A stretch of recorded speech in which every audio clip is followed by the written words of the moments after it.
60,000 seats. That is what Sakunda Holdings say it bought for the National Sports Stadium. 60,000 seats, but only 44,000 were installed. So where are the other 16,000 seats? Government says they were handed over for future use, for breakages, for other projects.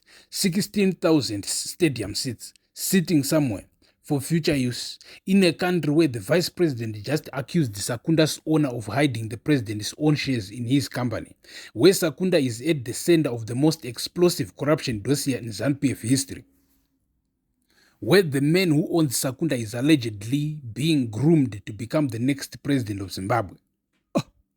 That company just completed the biggest public infrastructure project in Zimbabwe in a decade. This week, the same week Cab 3 goes back to parliament.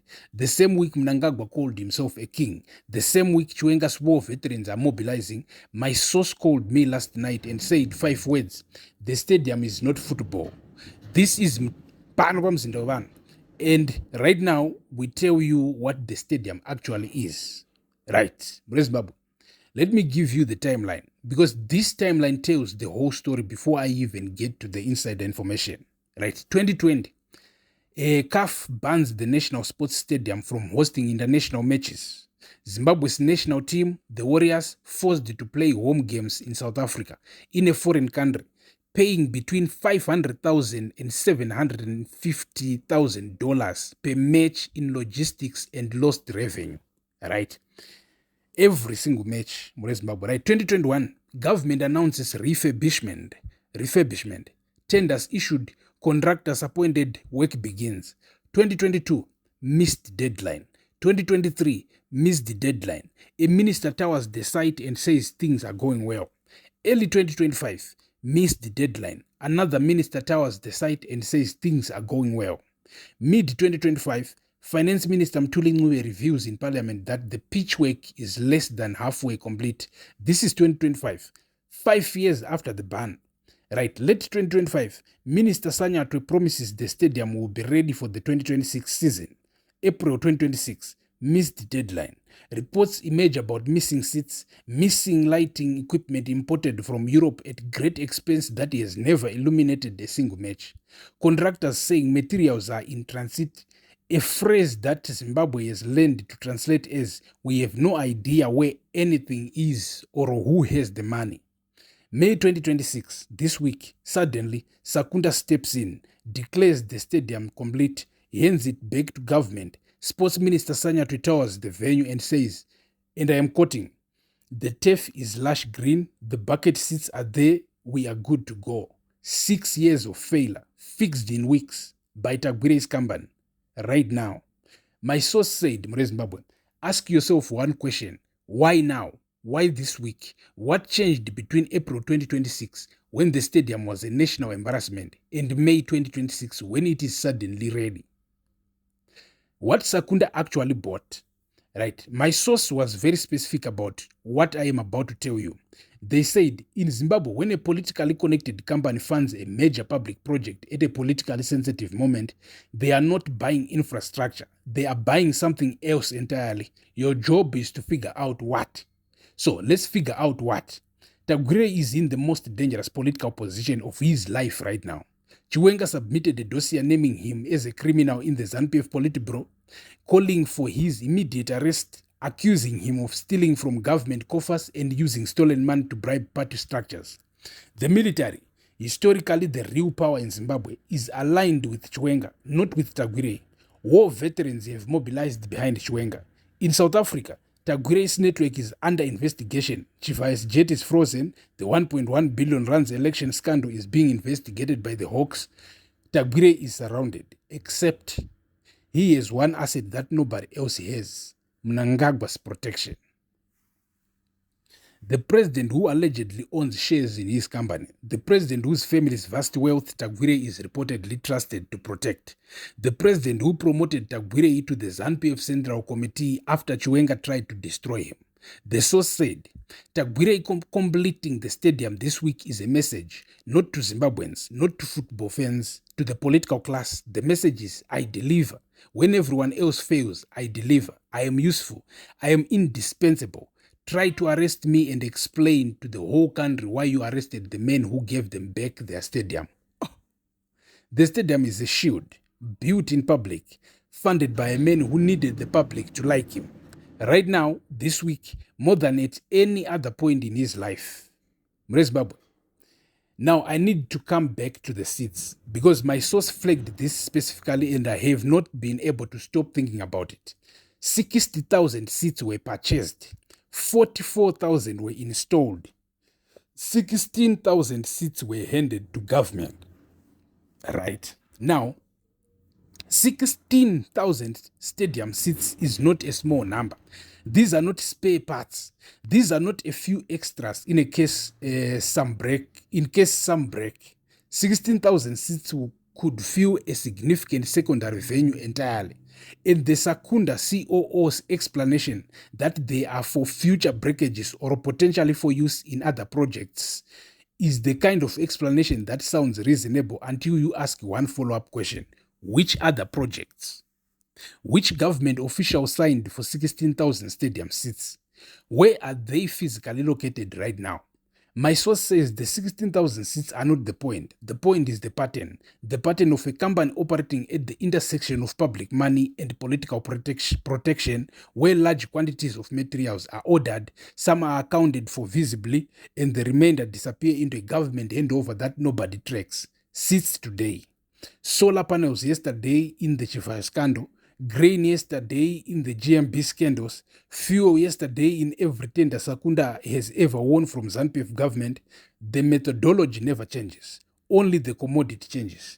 My source said, Zimbabwe has been looted using the same technique for 40 years. Buy more than you need, install what is visible, account for the rest as a government handover. Nobody follows up, nobody asks where it went, and the money for the extra materials goes somewhere else entirely. Right. Zimbabwe.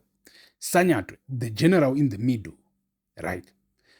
Let me tell you about the sports minister who toured that stadium this week. Retired Lieutenant General Anselam Sanyato, a military man, a general, now a cabinet minister under Mnangagwa. But here is what makes Sanyato's presence at that stadium tower this week extraordinarily significant. Sanyato is not just a sports minister. Sanyato is the general who was commander of the Presidential Guard during the 2018 election crackdown. The crackdown where soldiers shot and killed civilians in the streets of Harare on August 1st, 2018. 6 people died on camera in daylight, soldiers firing live ammunition at civilians. Sanyato was in command of those soldiers. He was indicted by the Mnangagwa government's own Montlate Commission as bearing responsibility for that operation. And Mnangagwa made him a cabinet minister. He is now the man whose name is attached to the stadium handover. The man standing next to Tagwirei's COO, the man saying we are good to go. My source said Sanyato's presence at that stadium tower is not about football. Sanyato is Mnangagwa's man, a military man placed in a civilian role. His presence is a signal to the military factions watching the Chiwenga situation. That the generals who are loyal to Mnangagwa are being rewarded, are being elevated, are being placed visibly in positions of power and public celebration. But Wamano that I was Sanyato is Chiwenga's man. As a matter of fact, that's why I kept Viswagu army. So, but this stadium handover this week was photographed, publicized, celebrated with the general standing at the center of it. Like Mnangagwa is also using that advantage, to right in a week when the real battle is between Mnangagwa's civilian billionaire faction and Chiwenga's military faction. My source said nothing in Zimbabwe is ever just about football. Right. So, and here is the final layer that will make every Zimbabwean football fan both excited and deeply uncomfortable. The Warriors. Zimbabwe's national team playing home games in South Africa for 6 years, costing $500,000 every single match, while fans in Harare watched their team play at home grounds in Johannesburg or Pretoria or Cape Town. That ends now, supposedly. CAF inspectors will come, they will either certify the stadium or they will not. If they certify it, the Warriors come home, and whoever is seen as responsible for bringing them home gets a political gift that money cannot buy. In Zimbabwe, football is not a sport. Football is a religion. And the man who gives Zimbabwe its football home back after 6 years of exile becomes something close to a national hero in the minds of millions of people who do not follow politics but who followed every Warriors match from a foreign stadium. My source said, Tagwirei is not stupid. He understands Zimbabwean emotion better than most politicians. He knows that the day the Warriors play their first home game at the stadium with his company's name attached to the refurbishment, he walks into Zimbabwean hearts that no dossier and no Chiwenga accusation can reach. He is not buying a stadium. He is buying the moment when 44,000 Zimbabweans stand up in those seats and cheer. And in that moment, nobody is thinking about the 16,000 missing seats or the Sakunda dossier or the presidential shares or any of it. That is the most dangerous thing about what happened this week. Not the corruption, the genius of it. Zimbabwe, I need you to hold two things at the same time. I need you to be genuinely happy that your stadium might finally be coming home, that the Warriors might play in Harare again, that 44,000 Zimbabweans might stand in those seats and sing and cheer and feel the thing that only live football in your own city can make you feel. That is real. That matters. Do not let anyone take that joy from you. And I need you to ask every single question about how this happened, why now, where the 16,000 seats are, what Tagwirei's company gets in return, why a general was standing at the handover ceremony in the most politically charged week Zimbabwe has experienced in years.